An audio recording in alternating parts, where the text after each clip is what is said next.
I knew there were some good youngsters coming through, like Sully Matari, Michael Essien, Stephen Appiah was a big boy player at the time. So I didn't really know much about it. But however, when I got there, these boys were like special, though, I must admit. If you said you were struggling, you couldn't even tell no one that you were struggling, because even if you did, it was like a taboo. It would have been, what do you mean struggling, mate? Just get on with it. Just fix up, and you know what I mean? Or it's just, okay, if you ain't feeling it, you ain't playing. That injury ended up being 11 months. So 11 months on the sideline was tough. Missing a World Cup where I know I would have probably most likely been in the 23-man squad.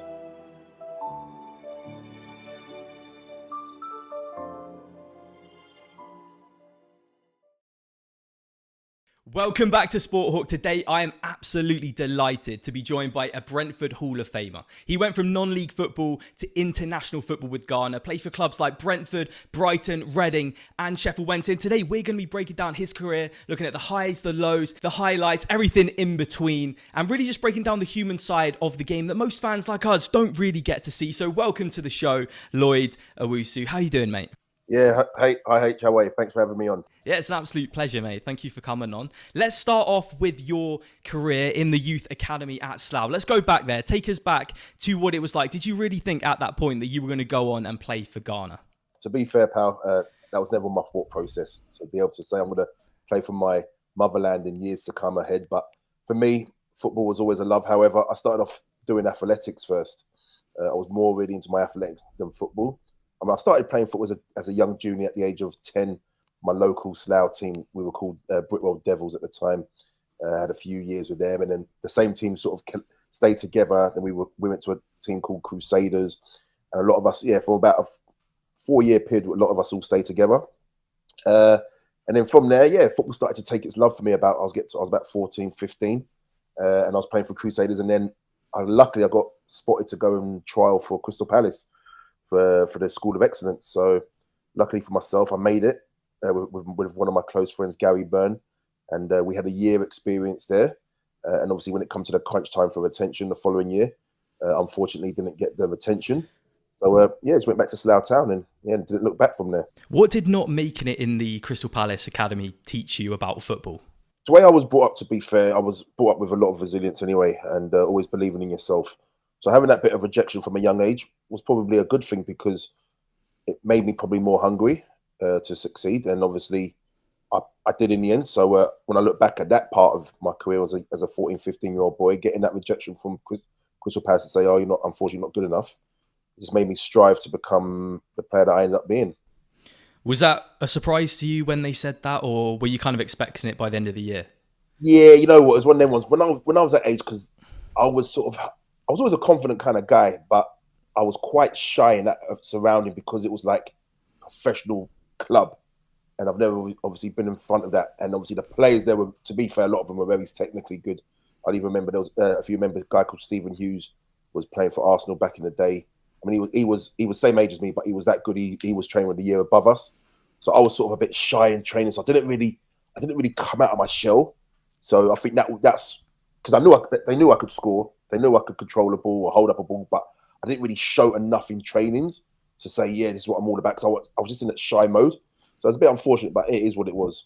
But do you think then going to a team like Slough, did you think that you had something a little bit extra that some of the other players didn't, that you had learned from that time there? Or did you kind of reset and get going again? Yeah, a bit of both, to be fair. Reset and just get going, you know. Then when I left Crystal Palace, I went to Slough Town under 16s. We had quite a good youth team. We won quite a few local cups and even some county cups as well. And then from there, I ended up sort of progressing through the ranks of the reserves and then ended up in the first team. So the transition was quite nice. I was moulded in quite well. Like I said, I was always a goal scorer. I mean, I was natural pace. I had pure pace to burn, and I knew and I had an eye for goal. So that sort of put me in good stead going forward. What do you think playing at this level specifically taught you about football that you could take on later into your career, that maybe some players who came through top academies, you know, the players, you know what they say now about the players that come through academies they say grade A academies, right? What is it that you learned and probably benefited you in the long term coming through at Slough rather than one of these sort of grade A academies? Yeah, for me, I think it was the exposure to senior players. So when I was 16, 17, I was training with men. So I was called up in the reserves, and then obviously sometimes in the reserve, the gaff and Brian McDermott would call over Owusu or someone else to come and train with the first team. So when I'm like 17 years of age, I'm training with senior pros who have been ex-pros before, and they're coming down, like ending their careers. So that exposure with guys who are 30, 35 plus, giving experience to a youngster, oh, priceless.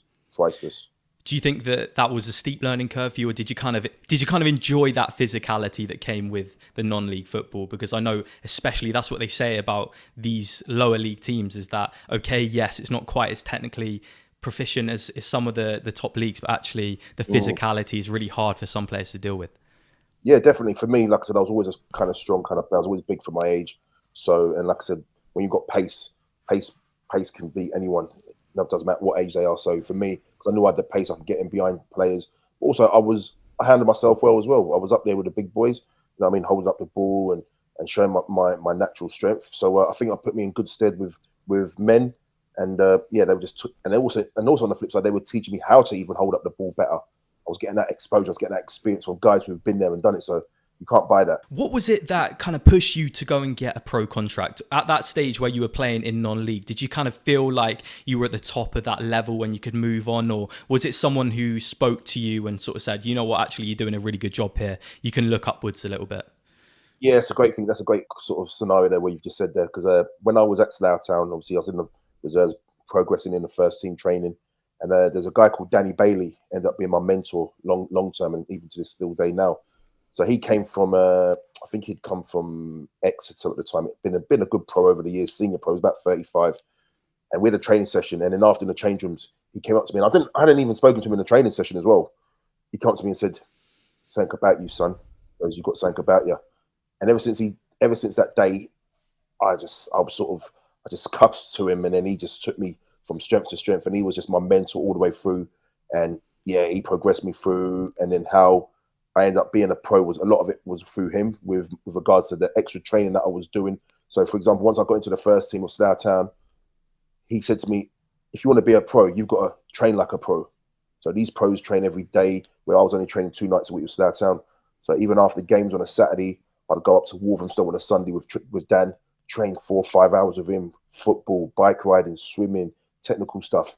And I did that for, yeah, I mean, the whole probably a good year, knowing hopefully the opportunity might come. And then, yeah, in the end, the opportunity did come. So, yeah, thankful for him massively. Do you think that for players who are playing in the Conference League now, do you think, or in the lower divisions now, do you think that is sort of the given, that is probably kind of what is expected from these clubs now? I know a lot of the Conference League and lower league teams are actually professional clubs now, so they train an awful lot more, but yeah. I'm assuming things were a little bit different back then. Yeah, much different, you know. Like I said, we only trained 2 nights a week. You know what I mean? Facilities weren't the best, pitches were terrible. But for me, it was more of a mental thing for my own individual self, just to have something of a goal or an ambition to hopefully become a professional footballer. So with the surroundings and the environment that I had around me at that time was brilliant. It was perfect. And to be fair, even then, like I say, the conference back in them days, it was tough. Compared to, I mean, now it's a bit nicey nice, where in my days it was tough going. You had to really get there and switch on quickly, especially as a youngster. You had to switch on quickly to be able to, one, maintain yourself in the team, and then obviously show people what you've got. So, I mean, I'm in my era of players going through. We had people like Jason Roberts, who was coming from, he was at Hayes at the time. He was another striker. We had Kevin Betsy, who was at Woking, ended up going to Fulham. Barry Hales was at Stevenage. He ended up moving to Bristol Rovers. Lee Hughes, I think he was at Kidderminster or Kettering or somewhere. He ended up going to West Brom as well. So it was a generation of players that were really going through from the conference levels, where, no disrespect to nowadays, you don't really see much. You don't really see a lot of the non-league players getting pro contracts. You know, and they say, was it easier then? I don't know. You know, I thought it was tough, but yeah, that's how I was nurtured to become a pro in the end. I guess the only sort of recent examples are there's been a couple of players who have kind of come from really lower league teams and then ended up getting promoted all the way up. I forget some of the names, but there was a player from Luton, right? Or he might not have come from the conference, but League Two to the Premier League. I forgot his name now, but maybe we'll add it in post production. Yeah. But obviously, you know, all this work that you put in paid off. Were you working another job at the same time? Yeah, so coaching was always, when I left college, coaching was always my forefront. So I used to work for Slough Town as football and community officer with Brian McDermott, ended up being another long-time mentor and great manager and a friend to this day still. I was coaching with him and a guy called Billy Fury, who was another ex Crazy Gang Wimbledon player, great player, and he was at Slough Town at the time, older senior pro. So I was coaching there, and I was even working a bit at Kentucky Fried Chicken, doing a bit, even Foot Locker. So I was doing a bit there during college as well, and yeah, I was just coaching, and then coaching just loved it, and then obviously training as well. So I had a bit of both. How old were you at this time? So then I was about 18. Yeah, so 18. Yeah, 18. At the end of the day, it paid off and you got a pretty good move to Brentford. So we'll move on to that now. And, you really took to like a duck to water there, 25 goals in your first season. How did that change your perspective of your career when you got that pro move and actually just kicked off so well? Yeah, that was crazy. And even the whole situation, how I become a pro and how I end up at Brentford was obviously I was still at Slough Town and now I'm in the first team because obviously I made my debut for Slough Town and scored 4 goals on my debut against Telford. And that's where the noise started to happen. A lot of people were like, oh, it's a young boy who scored 4 goals for Slough Town. So there was a lot of clubs coming to watch. So the following season, doing well. We did well collectively as a club. We ended up semi-finalists of the FA Trophy. We actually got robbed to make the final, blatantly offside goal. I wish VAR was back in them days.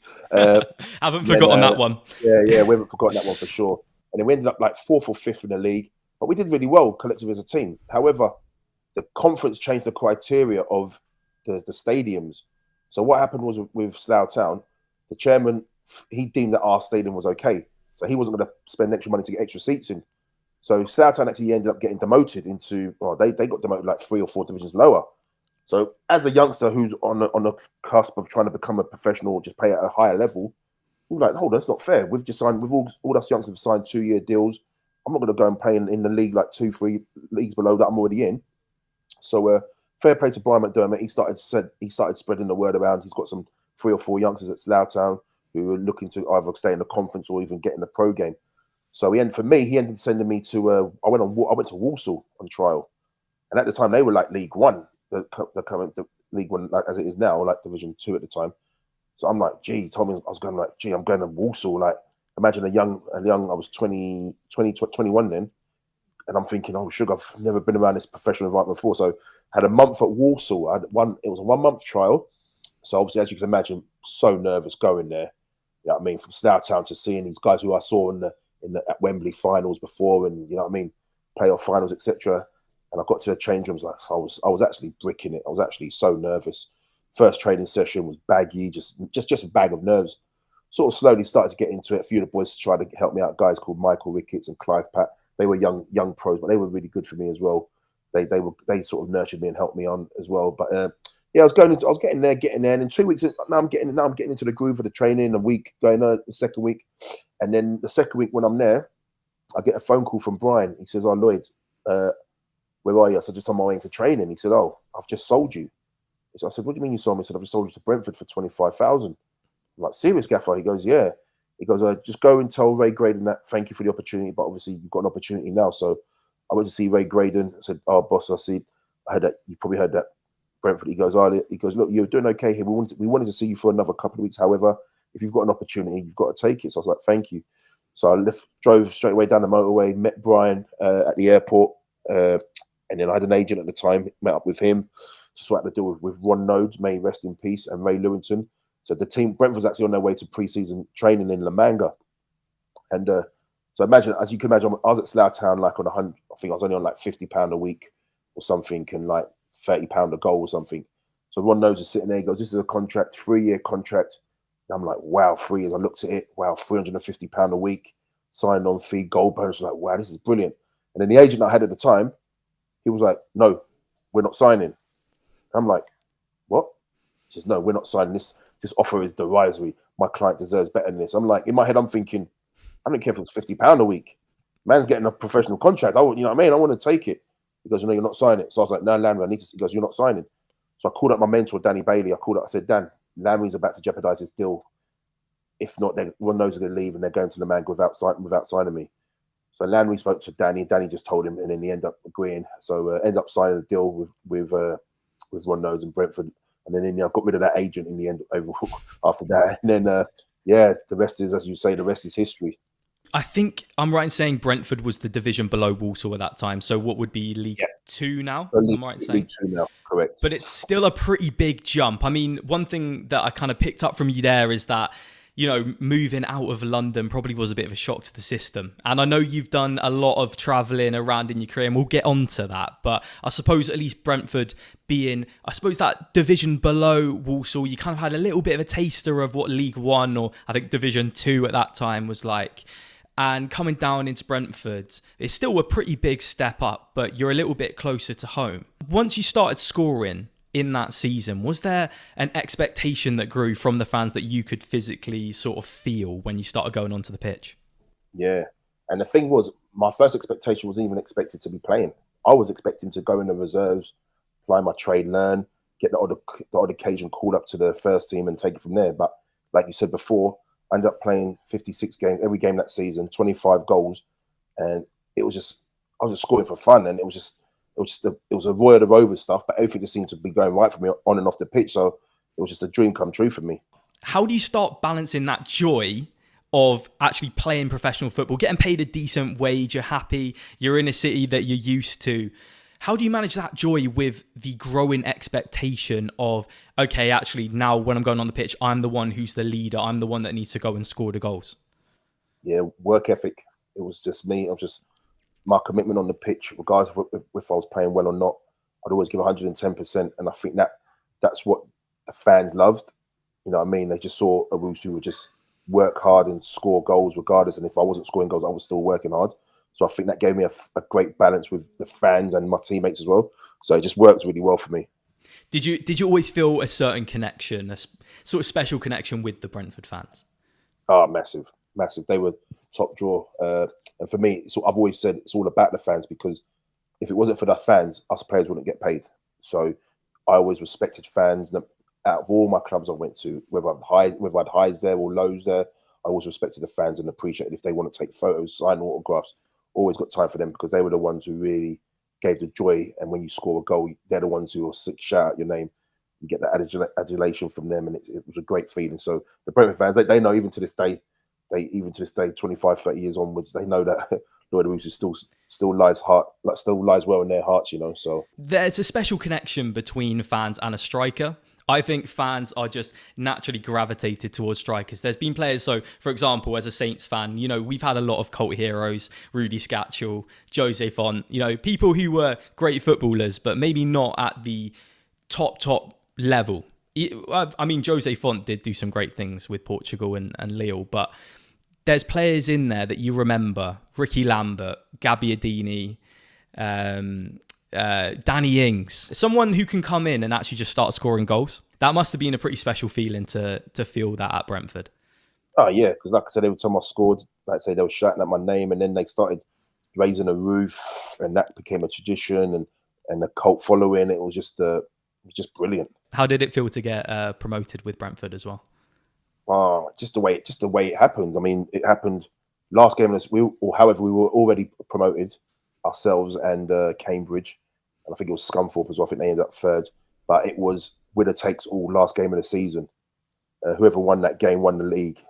So we ended up going to Cambridge last game of the season, 1-0, and who scores? Yours truly, Lloyd Owusu. So yeah, it was just brilliant.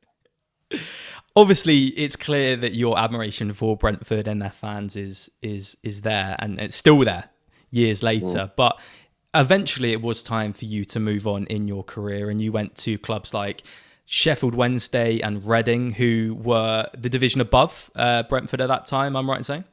At the time of when I ended up my final season, yes, ended up they were both in the Championship. What was the transition like moving to a team like that, from a place where you felt so adored and loved by the fans and your form was really, really good? What was it like moving to a club, like a huge club like Sheffield Wednesday or Reading? And what was that adaptation like? Maybe somewhere that's a little bit further away from home as well. Yeah, it was actually quite tough, to be fair. Obviously, like you say, being a London boy, playing in London all week in and week out for the first 4 years of my footballing career, and then getting a move to up north. I mean, I wanted to stay in London because I spoke to a few, Millwall, Crystal Palace. However, Sheffield Wednesday I just thought, you know what, I've been in London for 4 years. Let me try something different. Spoke to a few other clubs, Stoke, Sheffield United in the end, Gillingham. But in the end, I thought, you know what, Sheffield, they've just been relegated from the Prem. They're a massive, like you say, massive club. And I thought, yeah, let's give it a go. And then, yeah, went up there, signed a 3-year contract with them, but didn't really materialise apart from the famous one-touch Owusu finish. But other than that, it was okay. It was okay. What did you do to try and adapt to that level of club? It was just, I mean, I actually went there injured, so I was sort of on the back burner from day one because I had a knee operation at the end of the playoff final against Stoke. Obviously did my rehab at Wednesday and then made my debut against Sheffield United. But it was a massive step up again because, like you say, they had players who experienced players who just come down from the Prem. You know what I mean? Tron Solveig, the captain, Shefki Kuki, Efena Kukus, Kevin Pressman, great goalkeeper, like big boy players. And then there's Lloyd Owusu coming from Brentford. So the gap was obviously the gap in standard that you paid them was different. But yeah, I adapted okay in the end. But it was a fruitful but a bit unhappy, savoury time at Wednesday. That can't have been an easy job to move to a club injured. Because from what I know about injuries, obviously I've never been a football player, but from what I know about injuries is that often when a player is injured, they're often quite isolated from the rest of the squad. So if you're moving somewhere else where you don't necessarily know the players, you don't know the manager, you don't know the city, and do you think that overall kind of affected your time there? Yeah, to a certain degree. I mean, like I said, I didn't know no one really. I made a few. It was actually quite cliquey at Wednesday, to be fair, because you had the boys obviously who'd been in the Prem and senior players. Then you had the youth team players like Alan Quinn, Derek Geary, and them kind of guys. And then you had a middle cusp of like myself, some guys who come from League One, who they just bought, like myself, Paul McLaren. So it was a bit really cliquey. And like I didn't really know too many people, so I just sort of kept myself to myself because I knew I just had to try and get the injury right and get my rehab done. But yeah, I mean, like I said earlier in the part of this call, I was always mentally strong. So that really helped me get over that knee injury that I had and knowing what I had to go forward to go and do. You've been through a lot of transfers at your time. Obviously, at this stage of your career, you've been to a couple different places and later on, you obviously end up in Australia. What is it that fans miss about transfers? What do we not know about transfers? Because I think a lot of fans kind of take transfers for granted. You think, oh, this player just goes from this place to this place. It's almost like playing a video game and there's nothing else. But what is it for a player to transfer? Is it a bigger deal than us fans think? Yeah, it's actually tough. It's all about, obviously we got to, if you especially got families, you got to try and support. You got to earn your next keep. So depending on how you are at one club, if a manager comes in, he doesn't like the flavour, which has happened to me, and then you have to try and find a club. And then do the other club want you? Do they want to give you the right amount of money? So there's a lot of things in the background that fans think, oh, players just move for club for the money. But hell no, there's more to it. There's a lot behind the scenes of trying to find a club and trying to find the right club. Moving your family again. It's not easy. It's not all wishes or bells and an easy life. It's quite tough in the background when you're trying to find and move around from club to club.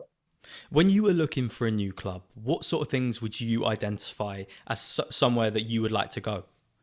For me, first, it's all about what kind of manager.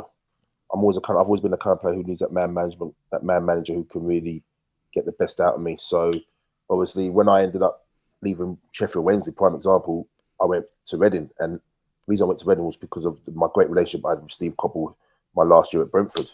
So it was a no-brainer for someone who knew, I just loved his mannerisms, I loved his mythology, his just aura, his father figure, and that made an easy transition to sign for Reading. So when you look at that kind of aspect, that's what made it easy for me to move to Reading. One thing that I now want to talk about is the setbacks in your career. And when I say that, I mean the injuries that you had to go throughout your career. And I think that's a really important thing to talk about because, again, I think as a fan, the idea of this podcast is to really get behind the curtain of football. I think a lot of fans take these sort of things for granted. I think a player's out injured, okay, right, they're still getting paid a lot of money.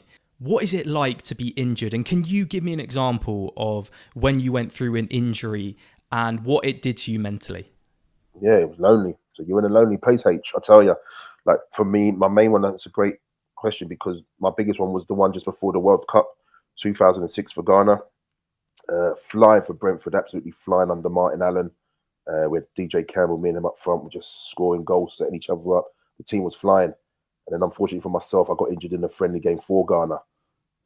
And that injury ended up being 11 months. So 11 months on the sideline was tough. Missing a World Cup where I know I would have probably most likely been in the 23-man squad.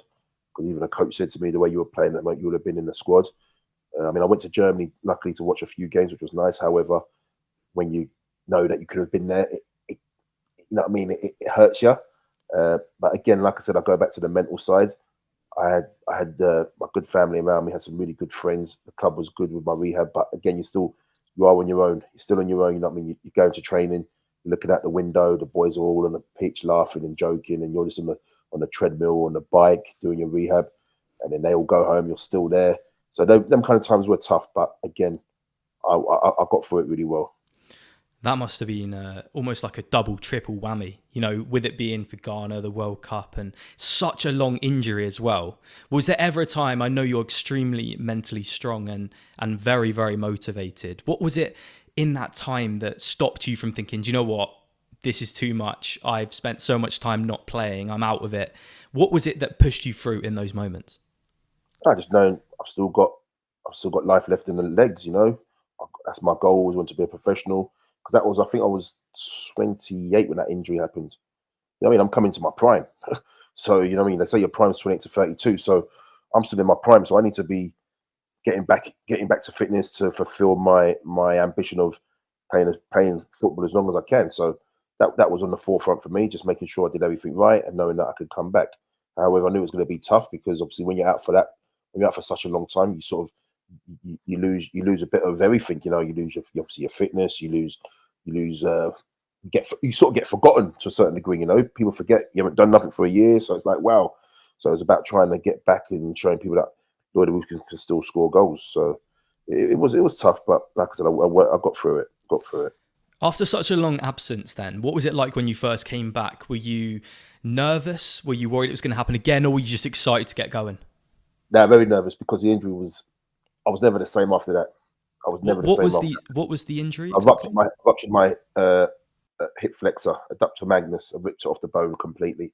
So that's obviously my striking foot. So as you can imagine, tentative to really, really strike a ball like I used to before. So I was never ever the same from there. So I remember my first game coming back. My first game. I think it was at the end of the season for Brentford the following season, and we ended up getting relegated. But I just wasn't. I was nervous, edgy, you know, but just had to try and get through it, which I did in the end. Well, obviously that is one of the low points of your career, but let's talk about one of the high points now, which was getting called up to play for Ghana, which must have been absolutely incredible. Tell me what it's like to get a phone call saying that you're going to be playing for your national team. Yeah, and to be fair, like I said before, early in the segment, I would never ever thought about playing for my national country. I mean, I always knew I was never going to play for England, but didn't even think about even playing for international for Ghana. But then when it came up, I thought, wow, why not give it a go? So I was at Reading at the time, got a call up, and then we ended up having a friendly game in France against FC Lyon. And I went there again, as you can imagine. Didn't really know much about the Ghana FA at the time and football because it wasn't really. They always knew that they were good African nations, etc. I didn't really know much of the players. I knew there were some good youngsters coming through, like Sully Matari, Michael Essien, Stephen Appiah was a big boy player at the time. So I didn't really know much about it. But however, when I got there, these boys were like special, though, I must admit. We were doing a keep ball session and you just couldn't get the ball off them. I was in this middle, I just stopped and clapped. That's how good they were. I just stopped and applauded them. It was it was nice. It was nice to get that experience and then end up a few more games for them. But then obviously the injury came about and then that was my international dream over. Did you always feel like that you wanted to play for Ghana if you had to choose? Because you were born in England, but your family are from Ghana. Did you always feel like you wanted to play for Ghana if you got the opportunity? Yeah, later on down the line, obviously, when it came about, then you know what I mean. It's a no-brainer. Play for your motherland, why not? So, like I said, when the phone call come through, it was a dream come true to play for him. So yeah, like I said, never thought about it, but it was what it was. Got an opportunity, managed to play, had 4 caps. So not many people can say they've even. Representing their country. So at least I can say I have. When you got to the end of your football career, did you feel relief? Did you feel sadness? What was the feeling like when you actually hung up your boots? When I look back at it, I was happy, but not happy because you just want to keep on playing as long as you can. But you know, I mean, sometimes it is what it is. The legs can't go no more. But I look back and say, you know what? People used to tell me, if you can be a pro for 10 years, that's good going. And I had a bit more in that. So when I look at that 15, 16 years as a pro, I did all right. I did all right. What was it that made you move to Australia? Yeah, it's got a original. I was at Brighton. I got a phone call from an agent to say about us, and at first I was like, no, no disrespect, because back in 2005, Steve McMahon called me to go to Perth Glory. I was at Reading, and I said, no disrespect. I was cool. So yeah, 4 years later, 2009, get a phone call, come to Australia. I'm like, no. But then I said, you know what? If they want to pay for me to come out there, I can have a look. So flew out to Australia, to Adelaide at the time, and I was like, you know what? I was pleasantly surprised. I was like, this is all right. So yeah, ended up coming to Australia, signing for them for 2 years. Things didn't really materialise like I know it should have, again, because I had another setback with swine flu and pneumonia, which killed me. So I didn't really get the cusp of the A-League. I only ended up playing 16 games in a 2-year deal. The second year, big knee operation. So the journey of my footballing journey in Australia wasn't the best, but collectively it went well because I'm still here to tell the tale. And for someone, or for the fans listening who have never been to Australia and don't know much about Australian football, what is the culture of football like there? Yeah, look, it's the biggest participating sport in regards to the youth level and everything, most participated sport. However, as you know, maybe the biggest sports per se, AFL, rugby league, you know, but they're actually quite a dying breed in sport. So the it's getting better here. There was a stage when it was really good, when Del Piero and Heskey was here playing. Then they had a bit of a dip, and it's slowly getting back. There's a lot of youngsters who've actually moved overseas from some of the from the A-League team. So over the last couple of years, probably about 8 or 10 good youngsters have come into England and come to Spain and Belgium, Holland. So it's growing. It's growing. And then once you finish your football career, I believe you moved into mentoring. Yeah, I mean, I wouldn't say mentoring per se. That was just a natural thing, that just part of my sort of persona, how I was.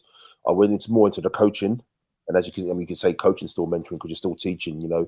So, but I took the relationships I had with boys that I was coaching, it just rolled into that sort of. They would just come and chat to me, and then that's how I got into where I am at the school with the so-called coaching stroke discipline. What I do is I'm in charge of all the discipline at a private school. So I get a lot of boys who want to come and chat to me because I'm not a teacher per se. They feel more reluctant to come and talk to me about issues or problems, and then I can relay that to the teachers, the heads of houses, etc. So yeah, I'm in a good space at the moment, a great space. It feels like a sort of theme through your career is actually that you have always been sort of thinking about coaching, because, you know, at your time at Slough, you were doing coaching as well. How have you viewed coaching throughout your career? Have you taken different things from different coaches and sort of thought, you know, maybe when I finish, I'll take that into my own philosophy? Yeah, for sure. I mean, I never ever, to be fair, I'm the kind of guy, I never really wanted to be like a head coach, like a head manager. That just wasn't, just not my person. That's just not me. I've always been myself, seeing like the middleman, so like an assistant. So I've always taken ingredients from all my different coaches that I've had. And that's based on either their sessions or just their man management. And I guess I've taken it more on the good man management. I've probably had better man management coaches than others. And I've never taken the negatives, because the negatives have always been a negative impact when I look back at my career, of the managers that didn't really sort of get along with because of certain reasons. So I've always taken the goodness from all the good managers that I've worked under, and then put that into my own philosophy, my own flavour, how I talk to kids, how I coach kids, and take it from there. What would you say that your coaching style is? I'm very, very calm, collected, just cool, transparent, open, honest. So let them know how it is. I don't beat around the bush with the boys. If there's even girls in the past that I've coached, I don't beat around the bush. I give them honest feedback, because I don't just like coaches who want to be on tender hooks, just like around the edges. Now you just got to be open with these kids, and as much as sometimes it might hurt them, but then it's how they got to build resilience. Because at the moment, I feel like we're too nicey to kids nowadays. They get everything done for them. Well, when back in our time, it was you had to fight for what you wanted, and I still believe that old school approach is still, for me, I still feel is the best approach. And throughout your career, looking back, which coach do you think gave you the biggest inspiration or taught you the best lesson that you now use? Yeah, I would say I've always said Martin Allen and Steve Coppell.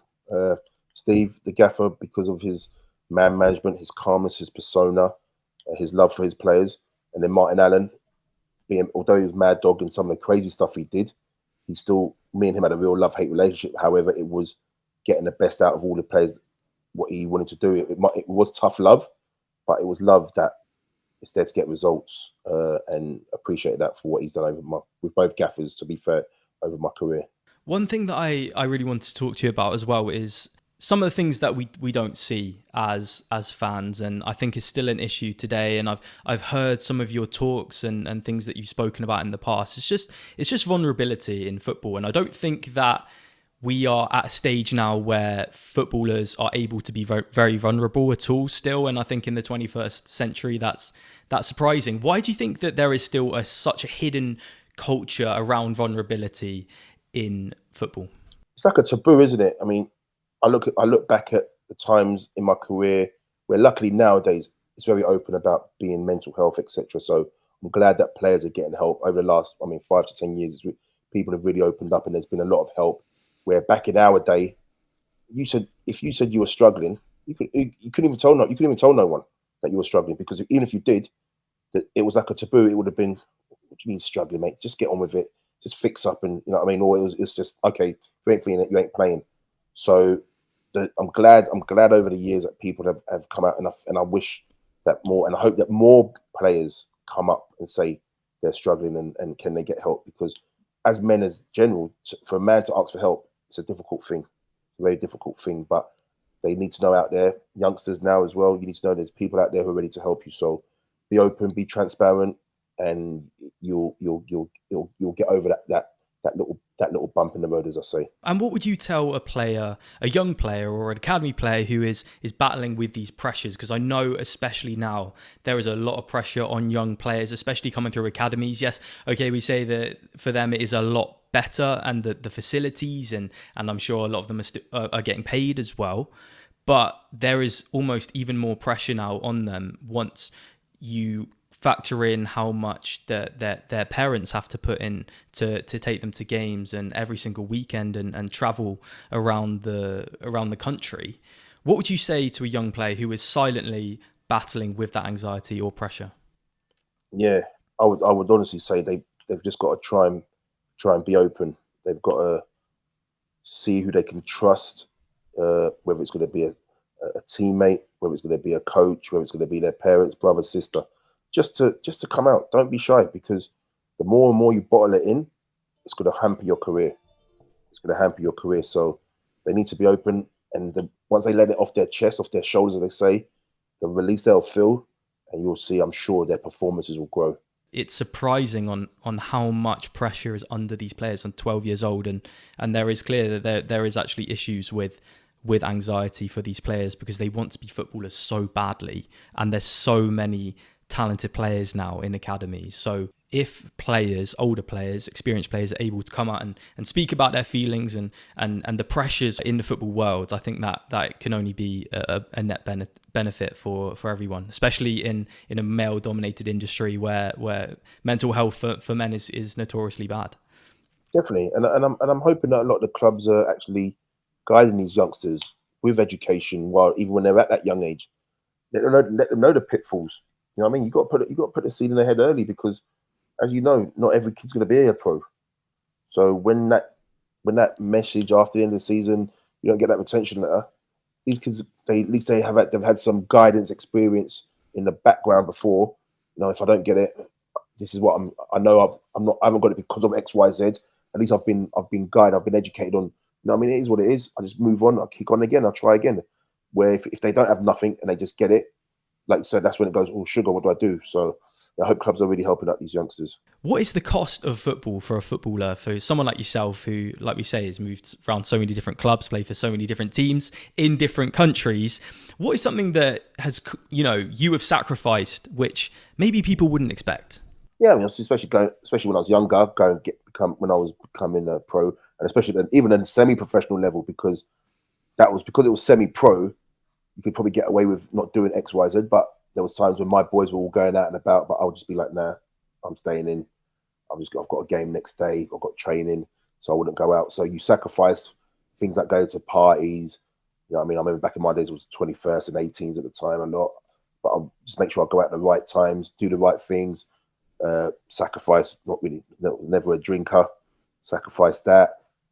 So I'll sacrifice quite a bit. It's not seeing my mates as much as I would, but but to be fair, when I look back at my career, all my mates understood what the assignment was for Lloyd Owusu. They all knew that I had a bit of talent, and they would, you know what I mean? They would say, yeah, you just do what you got to do for yourself.